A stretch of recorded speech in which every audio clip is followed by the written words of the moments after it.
গভীর সমবেদনা জ্ঞাপন করছি। আজকের জানাজা নামাজে যারা অংশগ্রহণ করছেন, পরিবারের পক্ষ থেকে আমি আপনাদেরকে শুভেচ্ছা জ্ঞাপন করছি। পাশাপাশি অনুরোধ থাকবে, যে কোনো সময় আমারও ডাক এসে যেতে পারে। মৃত ব্যক্তির লাশই আমার জন্য নসিহত।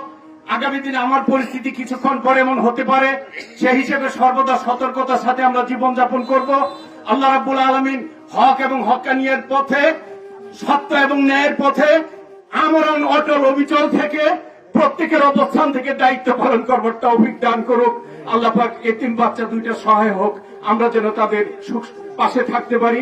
আজকের যে দ্বিতীয় জানাজা আপনারা প্রস্তুতি নিয়েছেন, আপনারা যারা সামনে আছেন আপনারা একটু পিছনে চলে যান। সবাই, শুধু সাংবাদিক ভাইয়েরা ব্যতীত একটু প্লিজ আপনারা সবাই চলে যান, অন্যরা একটু চলে যান।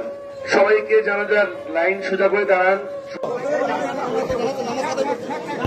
আমরা যারা জানাজায় আসছি ওখানে সে সময় নিয়ত হয়ে গেছে। জানাজা পুরুষ মুর্দা ফরজে কেফায়ে 4 তাকবীর আদায় করছি ইমামের পেছনে, কেবলা রুখ হয়ে আল্লাহর রাস্তায় আল্লাহু আকবার। জানাজা